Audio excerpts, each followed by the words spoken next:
பல வெற்றி மகுடம் சூடிய வெற்றி நாயகன், வெள்ளி விழா நாயகன், இப்படி பல பட்டங்களை சொல்லலாம். சின்ன குழந்தை முதல் பெரியவர்கள் வரை தன் நடிப்பாலும் இயக்கத்தாலும் கவர்ந்த நடிகர் மற்றும் இயக்குனர் திரு பாண்டியராஜன் சார் அவர்களை அன்போடு பேச வைக்கிறோம்.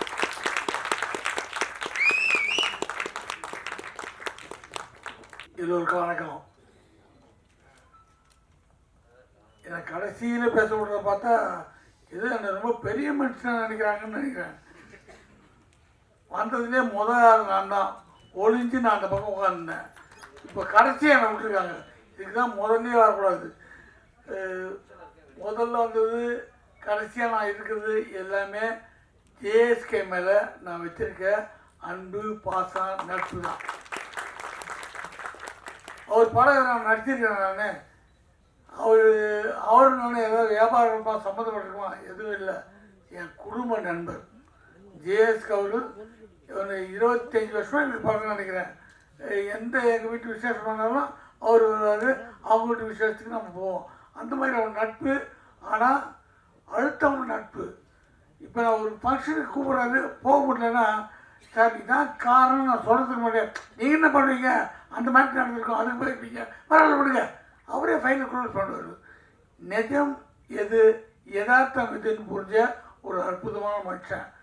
அப்படியே சினிமா எடுத்திருந்தார், டிஸ்ட்ரிபியூஷன் பண்ணார், நடிக்க ஆரம்பித்தார். என்னது தப்புன்னு பார்த்தா நல்லா நடிக்கிறார். அப்படி பார்த்தா இப்போ டைரக்ஷன்ட்டார். சினிமாவில் அவர் தொடாத இடமே கிடையாது. டிஸ்ட்ரிபியூஷன்லேருந்து எல்லாம் சினிமாவை அக்கு வேறு ஆணி வேறு தெரிஞ்சு வச்சுட்டு இன்றைக்கி சினிமாவை டைரக்ட் பண்ணி வந்து நடிச்சு வந்திருக்காரு. இவர் எந்த அளவுக்கு சினிமாவை கரைச்சி குடிச்சிருக்காருன்றதுக்கு இங்கே பின்னாடி கட் அவுட்டே உதாரணம்.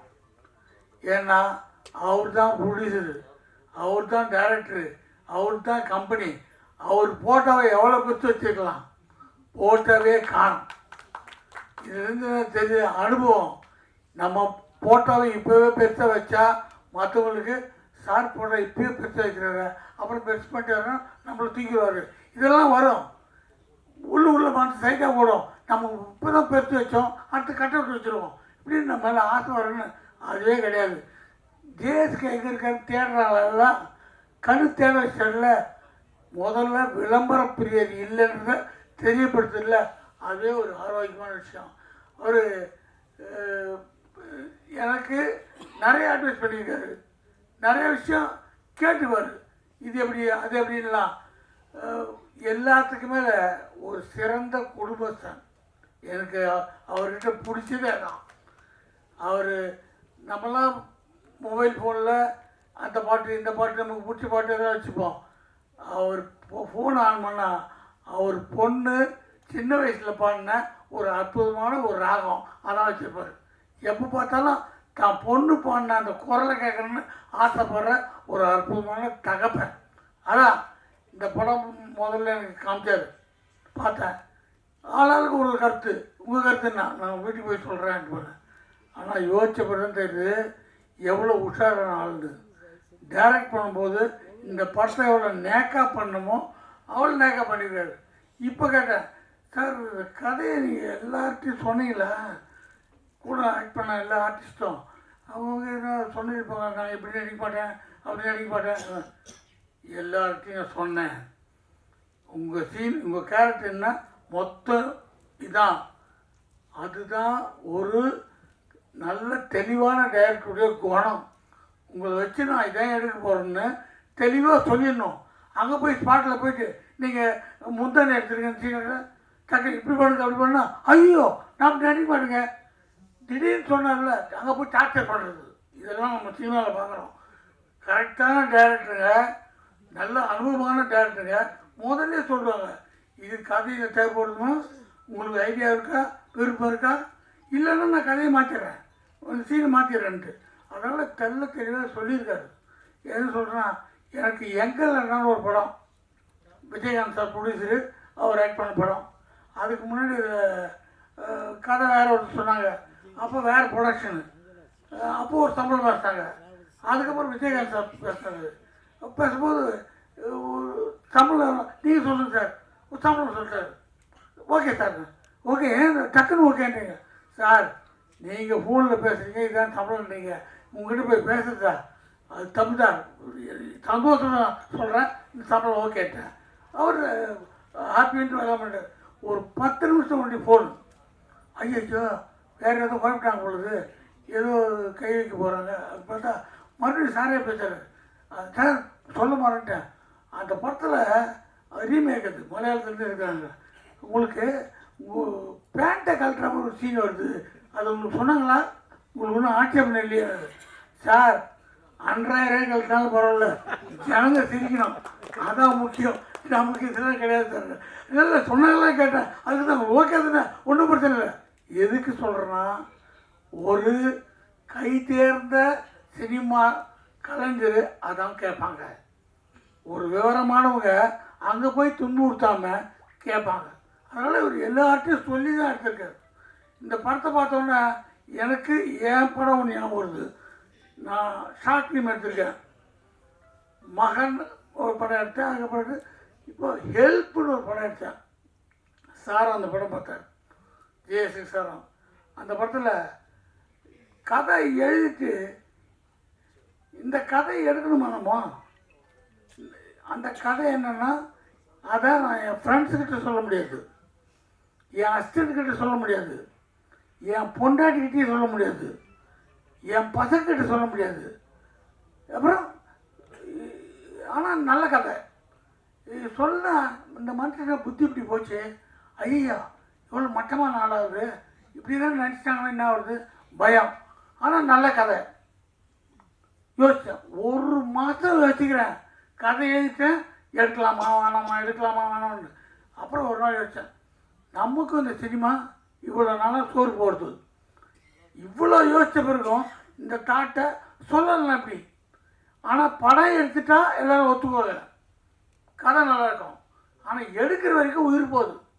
அந்த படம் ஷூட்டிங் முடிச்சோடனே ஓன்னு தனியாக உட்காந்து அழுதுறேன். 10 நிமிஷம் படம் தான், ஓன்னு உட்காந்து வீட்டில், எப்பா இந்த படம் எடுத்து முடிச்சுட்டாப்பா. இங்கிலீஷில் எடுத்தேன், அது பாண்டியராஜன் இங்கிலீஷ் படம் எடுத்தேன், நான் இங்கிலீஷ்லையும் எடுத்திருக்கேன். எடுத்து அந்த படத்தை நமக்கும் ஆசை, நேஷ்னல் அவார்டு அனுப்புவோம், உடனே ஜனாதிபதி அவார்டு கொடுத்தாங்கன்னா ஒரு ஃபோட்டோ எடுத்து வீட்டில் மாட்டிக்குவோம், வரவங்களாம் பார்ப்பாங்கன்ட்டு. அது போனவங்களுக்கு திரும்பி வந்துச்சு, நமக்கு வரல. ஆனால் சும்மா இல்லை, எல்லா ஃபெஸ்டிவலுக்கும் அனுப்பிச்சேன். அப்போது சவுத் ஆஃப்ரிக்காவில் ஒரு ஃபெஸ்டிவலுக்கு அது செலக்ட் ஆச்சு. அவன் சவுத் ஆஃப்ரிக்காவில் நீ விருப்பம் வந்து வாங்கணும் ஃபெஸ்டிவலுக்கு, ஏன் உருவானோன்ட்டு நான் சவுத் ஆஃப்ரிக்காவுக்கும் போயிட்டு வந்தேன் அந்த படத்தை. அப்போ இந்த மாதிரி யூடியூப்லாம் அப்படி இல்லை, அப்போ தான் ஆரம்பிக்கிறாங்க. அந்த படம் முடித்து ஒரு 2 வருஷம் பொறுத்து யூடியூப்பில் போடலாமான்ட்டு ஒரு யூடியூப் கம்பெனியில் போடுறேன். அவங்க 60-40 அக்ரிமெண்ட்டு, எனக்கு 60%, அவங்க 40%. சும்மா போட்டு இந்த படத்தை கொடுத்தா 1 மாதத்தில் எனக்கு அந்த கம்பெனிலேருந்து 5 லட்ச ரூபா கொடுத்தாங்க. அது பெருசு இல்லை. அந்த படத்தை இது வரைக்கும் 2,80,00,000 பேர் பார்த்துருக்காங்க.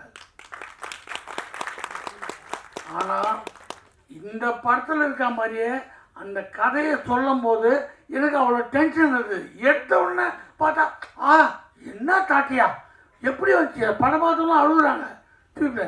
அந்த ஃபீலிங் தான் ஏஎஸ்கே சார் படம் பார்க்கும்போது எனக்கு வந்தது. இந்த படத்தில் இந்த ஃபீல்லாம் கொண்டு வந்து அவர் சொல்கிற மெசேஜ் இல்லை, அற்புதமான மெடிசன். ஒரு சமுதாயத்துக்கு தேவையான ஒரு ஆம்பளைகளுக்கும் பொம்பளைகளுக்கும் அவசியம் தெரிஞ்சுக்க ஒரு விஷயம். இதை தேன் தடவி கொடுத்தா தான் போய் சேரும். அழகாக இதை எங்கேயோ கொண்டு போகிறாரு, எப்படின்னு பார்த்தா கடைசியில் கொண்டு அற்புதம் முடிஞ்சாரு. எல்லாம் சொன்னாங்க தியேட்ரிக்கல்லி பயங்கர வசூல் ஆகுன்ட்டு. அது உதட்டளவு இல்லை, உள்ளத்தால் உணர்ந்து எல்லோரும் சொல்கிறாங்க. ஏன்னா அவர் தொட்டது எதுவுமே மிஸ் ஆனதில்லை. இதை அவர் ஒன்றும் தப்பான படம் நோக்குக்கு அவர் போல முதல்ல அந்த ஹைலைட்டை பிடிச்சாரு, கிளைமேக்ஸ் என்னன்னு பிடிச்சாரு. இதை நோக்கி தான் கதை போதுன்னு அதுக்கு இந்த படம் திகட்டாமல் போனதுக்காக அங்கங்கே தேன் தரணும் அது அழகாக கொண்டு போயிருக்காரு. இந்த மாதிரி ஆட்கள், இந்த மாதிரி துணிச்சல் எல்லாருக்கும் வரணும். அது இங்கே வர்றவங்க அத்தனை பேருமே நான் படம் பார்க்கல ஆனால் பிடிச்சிருக்கின்றாங்க. கொஞ்சம் மாற்றத்திலேயே ஒரு டெமிட் வருது. இந்த மாதிரி படங்கள் ஓட ஓட ஜேஎஸ்கே மாதிரி ஆயிரக்கணக்கான டேரக்டர்ஸ் தமிழில் உருவாகிட்டே இருப்பாங்க. ஏன்னா இன்ட்ரெஸ்டிங்கான விஷயம், ஜனங்களுக்கு தேவையான விஷயத்த மருந்து தடவி கொடுக்கும்போது கண்டிப்பாக ஓடும். அவருக்கு எல்லாத்துலேயும் அனுபவம், படத்தை எப்படி ரிலீஸ் பண்ணணும், எந்த தேட்டரில் ரிலீஸ் பண்ணணும், எல்லா அனுபவத்தையும் அனுபவம் கொடுப்பதெல்லாம் மொத்தமாக போட்டு ரிலீஸ் பண்ண போகிறாரு. நீங்கள் வாழ்த்துங்க, இந்த படம் வெற்றி அடையும். நன்றி, வணக்கம். நன்றி சார். அடுத்ததாக 2006 டிஸ்ட்ரிபியூட்டராக தன் திரைப்பயணத்தை தொடங்கி பின்பு விஜய் சேதுபதியில் இதற்கு தானே ஆசைப்பட்ட பாலகுமாரா, ராமின் தங்க மீன்கள், குற்றம் கடிதல், தரமணி போன்ற சிறப்பான படங்களை தயாரித்து அதிலும் தங்க மீன்கள், குற்றம் கடிதல் படத்திற்காக தேசிய விருது பெற்ற தயாரிப்பாளர், நடிகர், தற்போது திரைத்துறையின் இயக்குனராக ஃபயர் படம் மூலம் களம் காண்பவர் என பன்முகம் கொண்டவர், உங்களின் வியாபாரி, எங்களின் முதலாளி திரு ஜேஎஸ்கே சதீஷ்குமார் அவர்களை பேச அன்போடு அழைக்கிறேன்.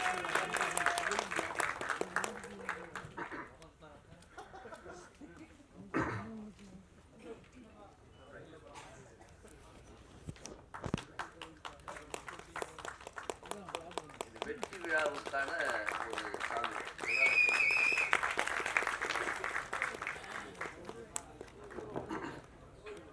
அனைவருக்கும் மாலை வணக்கம். முதல்ல மேடையில் வந்திருக்கும் ரொம்ப நேரம் நான் காக்க வச்சிட்டேன் பாண்டியராஜன் சாரை, சாரி சார். பட் இருந்தாலும் எனக்கு உரிமை இருக்குது அவர்கிட்ட. நன்றி. வந்திருக்கும் பத்திரிகை ஊடக நண்பர்கள் அனைவருக்கும் இந்த நேரத்தில் நன்றி. முதல்ல என்னுடைய டைரக்ஷன் டீம் அவங்கள கூப்பிடலான்னு ஆசைப்பட்றேன். கணேஷ், நீதி, பிரீத்தி எங்க, அனீஷ், ஜீவா சார்,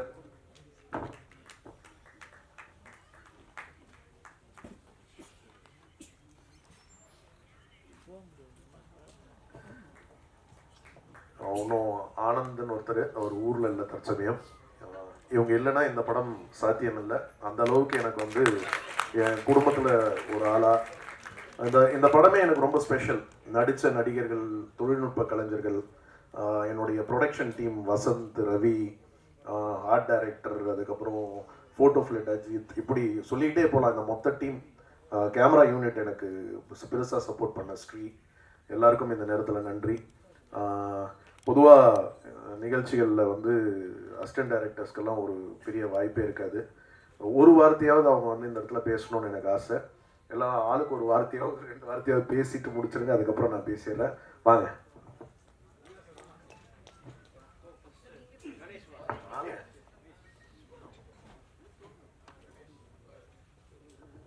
வந்திருக்க அனைவருக்கும் வணக்கம். நான் ஸ்பாட்லேயே எதுவுமே பேச மாட்டேன். இதை கூப்பிட்டோன்னே திடீர்னு தயக்கமாயிடுச்சு. திரும்ப நிச்சயமாக நிறைய கற்றுக்கிட்டேன். ஆனால் ரொம்ப ப்ரெஷராக இருந்துச்சு, அது மட்டும் உண்மை. ஆனால் அதுக்கப்புறம் எல்லா வேலையும் முடிச்சுட்டு யோசனை பண்ணி பார்க்கும்போது கொஞ்சம் அறிவு வளர்ந்துருக்குன்னு நினைக்கிறேன். அது ஒவ்வொரு நாளும் வளர்ந்துக்கிட்டே இருந்துச்சு, இன்னும் வளரணும். இதுக்கப்புறம் வேறு மேடையில், அதுவும் சார்ட்டு அடுத்த படத்தில் சந்திக்கலாம். நன்றி, வணக்கம். இந்த டீமில் ஒரு ஃபீமேல் ஒரு அசிஸ்டன்ட் டைரக்டர், ஏன்னா குறிப்பாக நிறையா 4-5 ஹீரோயின்ஸ் இருந்தாங்க. அவங்ககிட்ட போய் சில காட்சிகளுக்கெல்லாம் தேவையான விஷயங்களெல்லாம் ரொம்ப தைரியமாக போய் எல்லார்கிட்டையும் கையாண்டு ரொம்ப பக்கபலமாக இருந்தா பிரீத்தி. ஒரு நிமிஷம் பிரீத்தி பேசு. ரொம்ப தேங்க்ஸ் சார். சினிமானா என்னன்னு எனக்கு கற்றுக் கொடுத்தது சார் தான். நிறைய மிஸ்டேக் பண்ணேன், நிறைய திருத்தி விட்டார்.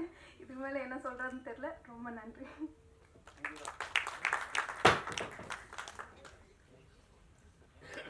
வந்திருக்க எல்லாருக்கும் வணக்கம். இது எனக்கு ஃபஸ்ட்டு படம் தான், என்னோட சார். எனக்கு இந்த படத்தில் வாய்ப்பு கொடுத்த அசிஸ்டன்ட் டைரக்டர் சாருக்கு நன்றி தெரிவிச்சுக்கிறேன். வந்திருக்க எல்லா ஊடக நண்பர்களுக்கும், பத்திரிகையாளருக்கும், படத்தை நல்லபடியாக தேட்டரில் பாருங்கள். எல்லாத்துக்கும் நன்றி.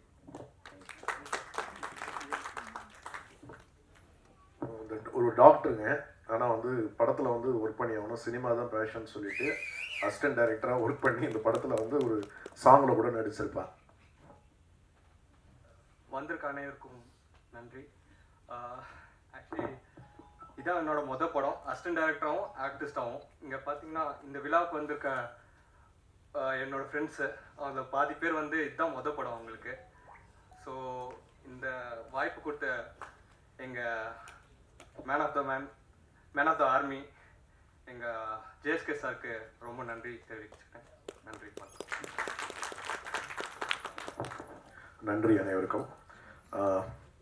இந்த கதை வந்து ரொம்ப ஒரு போல்டான அட்டெம்ப்ட். இந்த அவசியம் இந்த சமுதாயத்திற்கு தேவையான ஒரு சில விஷயங்கள் முக்கியமாக அலசி ஆராயப்பட்டு நிச்சயமாக வந்து ஒரு பதிவாக இந்த படம் நிச்சயமாக எல்லாருக்கும் ரொம்ப பிடிக்கும்னு நம்புகிறேன். சமீபத்தில் கூட வந்து பெண்களுக்கான பிரத்யேக காட்சி போட்டோம். சென்னையில் ஆட்டோ ஓட்டும் பெண்கள் ஓட்டுநர்கள்லாம் பார்த்தாங்க, ரொம்ப ரசித்தாங்க. கிட்டத்தட்ட அவங்கள எல்லா இடத்துலையும் கனெக்ட் பண்ணிக்க முடிஞ்சது இந்த படம். அதே மாதிரி வெறும் பாய்ஸ்க்காக ஒரு ஷோ போட்டிருந்தேன். பார்த்தவர்கள் எல்லாருமே மேடையில் இருக்கும் பாண்டியராஜன் சார், சிவா சார் உட்பட அத்தனை பேருக்கும் இந்த படம் பிடிச்சிருக்கு. நீங்களும் விரைவில் பார்க்க போறீங்க. அதை பார்த்தீங்கன்னா நிச்சயமாக உங்களுக்கும் பிடிக்கும். இந்த படத்தில் கிட்டத்தட்ட நாங்கள் வந்து மொத்த டீமே ஒரு ஃபேமிலியாக இருந்தோம். பாலாஜி வந்து இந்த ஒரு கொஞ்சம் ஸ்டார்டிங் ட்ரபிள் இருந்து அதுக்கப்புறம் ஃபுல்லாக டேக் ஆஃப் ஆகி ஃபுல்லாக பர்ஃபார்ம் பண்ண ஆரம்பிச்சிட்டாரு. 1க்கு 4 ஹீரோயின் ஒன்று சொல்லவே தேவையில்ல. நீங்கள் படம் பாருங்கள், படம் பார்க்கும்போது புரியும். அதே நேரத்தில் சாந்தினி ரொம்ப குறிப்பாக சொல்லணும், சச் அ ஒண்டர்ஃபுல் ஆர்டிஸ்ட். ஒரு டைரக்டர் ஆர்டிஸ்ட் அப்படின்னா சாந்தினியை சொல்லலாம். நம்ம ஒரு ஸ்பாட்டில் வந்து நமக்கு என்ன தேவை அப்படிங்கிற ஒரு விஷயத்த முன்கூட்டியே அவங்கக்கிட்ட போய் எனக்கு இதுதான் கதை, இதுதான் இன்றைக்கி எடுக்க போகிறேன், எனக்கு இதுதான் தேவைன்னா அவ்வளோ ஒரு ஒரு ஒரு கோஆர்டினேஷன், கோஆப்ரேஷன். அவங்களுக்கு ஒரு நிச்சயமாக ஒரு நல்ல பெரிய இடம் காத்துக்கிட்டு இருக்கு. இதில் ஒரு துர்கா கதாபாத்திரத்தில் எல்லார் மனசுலையும் இடம் பெறக்கூடிய ஒரு பிரமாதமான ஒரு கேரக்டர் அவங்க பண்ணியிருக்காங்க. Thank you Chandini, thank you Balaji. அப்புறம் சொன்ன மாதிரி இங்கே பிரிட்டி டால் சாக்ஷி அகர்வால். படம் பாருங்கள், படத்தில் கிட்டத்தட்ட அதே மாதிரி தான் இருப்பாங்க. ரொம்ப ஒரு போல்டான ஒரு கேரக்டர் பண்ணியிருக்காங்க. டே ஒன் ஃபஸ்ட்டு நான் நினைக்கிறேன் இந்த படம் கதை வந்து நான் வந்து இந்த கதைக்கு வந்து கதாநாயகன் தேடும் ஒரு காலம் வந்து ரொம்ப நாளாக எடுத்துக்கிச்சு. எனக்கு அந்த காசி கேரக்டர் அப்படிங்கிற அந்த கேரக்டருக்கு யாரும் கிடைக்கவே இல்லை. அது ரொம்ப நாள் எடுத்து தான் எனக்கு பாலாஜி. அதுக்கு முன்னாடியே வந்து இந்த ஹீரோயின்ஸ் இப்படி இத்தனை பேர் இருக்கணும் போது அதில் வந்து ஃபஸ்ட் டைம் வந்து நான் சாக்ஷியை பார்த்து தான் கதை நரேட் பண்ணேன். அப்போவே இந்த கதையை வந்து தைரியமாக அக்செப்ட் பண்ணி என்னை நம்பி இந்த ரோலை பண்ணதுக்கு Sakshi Agarwal, thank you so much. Good placement is there for you. அதே மாதிரி காயத்ரி ரொம்ப துருன்னு இருப்பாங்க. இது முதல் படம்னு சொல்ல முடியாது, அந்த அளவுக்கு எங்களுக்கு ரொம்ப அவ்வளோ பெரிய ஒத்துழைப்பு. கிட்டத்தட்ட நான் வந்து தான் சொன்னேனே, இவங்கெல்லாம் வந்து என் ஃபேமிலி மாதிரி. இந்த படம் முடிஞ்சும் எங்களுடைய படம் ஷூட் முடிஞ்சு எல்லாம் ஃபர்ஸ்ட் காப்பி எடுத்ததுக்கப்புறம் கூட எங்களுக்குள்ள ஒரு நல்ல பாண்டிங், நல்ல ரிலேஷன்ஷிப், நல்ல உறவு தொடருது. She has a good placement. ஒரு நிறைய பெரிய ஒரு இடம் காத்துக்கிட்டு இருக்கு. வாழ்த்துக்கள். அதுக்கப்புறம் குறிப்பாக கேமராமேன் அவர் சொல்லி ஆகணும். ஒரு இயக்குனரும் கேமராமேனும், அதுவும் எனக்கு முதல் படம். நான் பண்ணும்போது நான் என்ன நினைக்கிறேனோ அதை வந்து கன்சீவ் பண்ணி அது காட்சிகளாக கொண்டு வர வேண்டியது வந்து ஒரு ஒளிப்பதிவாளரோட கடமை. எங்களுக்குள்ள புரிதல் ரொம்ப முக்கியமாக தேவைப்பட்டது. நான் என்ன தேவைன்னு நினைக்கிறேன் அது எனக்கு. அதே மாதிரி ஸ்பாட்டில் திடீர்னு அவனு ஒரு கம்போஸ் பண்ணியிருப்பாரு, நான் திடீர்னு வந்து இல்லை இதை இப்படி மாற்றுங்கன்னுவேன். எத்தனை வாட்டி எந்த விஷயம் சொன்னாலும் அது சலிப்பே தட்டாமல், முகம் சலிக்காமல், அது நாங்கள் டே ஆரம்பித்து மறுநாள் காலையில் வரைக்கும்லாம் ஒர்க் பண்ணியிருக்கோம். அவ்வளோ ஒரு இன்ட்ரெஸ்டிங்கான ஒரு பர்சன். ரொம்ப பிரமாதமான அவருடைய ஒர்க் இருக்கும். நீங்கள் பார்ப்பீங்க இந்த படம் வரும்போது. ஒரு சிறந்த ஒளிப்பதிவாளராக அவர் வரப்போகிறாரு. இந்த இண்டஸ்ட்ரியில் அவருக்குன்னு ஒரு தனி இடம் காத்துக்கிட்டு இருக்கு. வாழ்த்துக்கள். நன்றி சதீஷ் ஜி. அப்புறம் வந்து நம்ம மியூசிக் டைரக்டர். நான் ஃப்ரெண்ட்ஷிப் படம் பார்க்கும்போதே எனக்கு தெரியும் அவர் வந்து ஒரு நிச்சயமாக அவர்கிட்ட வந்து ஒரு அவர்கிட்ட நம்ம வேலை வாங்குறது ரொம்ப ஈஸி. நம்ம எப்படி வேணாலும் கேட்டால் அதுக்கேற்ற மாதிரி வந்து கூட எத்தனை டியூன், எத்தனை வாட்டி என்ன கரெக்ஷன் சொன்னாலும் பண்ணக்கூடியவர். அதே நேரத்தில் அது மாத்திரம் இல்லை, அவருக்கு அந்த திறமை இருந்தது. அந்த திறமையை வந்து நம்ம அடையாளம் கண்டு வெளியே கொண்டு வரணுன்ற முயற்சியில் நானும் அவருக்கு வந்து இந்த படம் வரும்போதே சொல்லிட்டேன், எனக்கு இந்த 2 சாங், இந்த சிச்சுவேஷன் நீங்கள் சாங் போட்டு கொடுங்க, எனக்கு பிடிச்சிருந்தா மாத்திரம் தான் வாய்ப்பு தருவேன்னு. அதை வந்து சரியாக செஞ்சு சரியாக பயன்படுத்தி இந்த நிமிஷம் வரைக்கும் இன்னைக்கு கூட சின்ன சின்ன கரெக்ஷன் சொல்லியிருக்கேன், ஒர்க் பண்ணியிருக்காரு. சிறந்த இசையமைப்பாளராக வருவார். வாழ்த்துக்கள் டிகே. என்னுடைய இந்த 2 பாடல்கள், இந்த படத்தில் வந்த பாடல்கள், ஒன்று மதுர கவி, நீண்ட நாள் என்னுடைய குடும்ப உறுப்பினர் மாதிரி ஒரு சிறந்த பாடல் கொடுத்துருக்காரு, கல்யாண சாங். அதே மாதிரி ரா, 2 பேருக்கும் இந்த நேரத்தில் வாழ்த்துக்கள், பாராட்டுகள். அதுக்கப்புறம் ஜீவா சார், நான் வந்து அநீதி படத்தில் தான் அவரை வந்து முதல்ல எனக்கு பரிச்சயம். அதுக்கு டைலாக் எழுதியிருந்தார். ரொம்ப நகைச்சுவை உணர்வு உள்ள ஒரு மனிதர். அவர் கூட பேசி பழக ஆரம்பித்ததுக்கப்புறம் அவருடைய எழுத்துக்கள், அதுக்கப்புறம் நிறைய படங்கள், அவரோட படங்கள் நான் பார்த்தேன். அப்போ ஃபஸ்ட் டைம் டைரக்ட் பண்ணுறோன்னும் போது நமக்கு வந்து நிறைய விஷயங்கள் நம்மளும் கற்றுக்கணும். இது எல்லாமே தெரியும் அப்படின்னு நினச்சிக்கிட்டு சினிமாக்குள்ளே வர முடியாது. டெய்லி நம்ம கற்றுக்கணும். புது புது விஷயங்கள்லாம் கூட கற்றுக் கொடுக்குறது யார் வேணாலும் கற்றுக் கொடுக்கலாம். ஸோ அவர் அதுக்கப்புறம் ஆனந்தராஜ், அதுக்கப்புறம் என் டீம், அவர் குறிப்பாக வந்து சார் நான் இது இப்படி பண்ணலான்னு நினைக்கிறேன், எனக்கு இது கரெக்டாக இருக்கும்னு தோணுதா, நான் இப்படி தான் டிசைட் பண்ணியிருக்கேன்னு அவரோட சஜஷன்ஸ் சொல்லுவார். ஸ்பாட்டில் அவர் வந்து ஒரு புதுமை பித்தன் ஒரு பிரமாதமான படத்தை எடுத்தவர். அதுக்கப்புறம் கார்த்திகை வச்சு லவ்லி படம் பண்ணவர். ஒரு மூத்த இயக்குனர் தான். ஆனால் அந்த இயக்குனர் அப்படிங்கிற ஒரு விஷயத்தை அப்படி ஓரமாக தூக்கி வச்சுட்டு கூட ஒரு சக நண்பராக இருந்து இந்த படத்துக்கு வந்து பக்கபலமாக கூட இருந்து எனக்கு ஒர்க் பண்ணார். நன்றிகள் ஜீவா சார். அவர் வந்து அடுத்து என்னுடைய தயாரிப்பில் குற்றம் கடிதல் பாகம் 2 வந்து அவர் தான் டைரக்ட் பண்ண போகிறாரு. அந்த படம் விரைவில் வந்து ஷூட்டிங் ஆரம்பிக்கிறோம். ஒரு கூடுதல் தகவல். அப்புறம் பிரேம் எடிட்டர், ரொம்ப சிறப்பான ஒரு எடிட்டர்.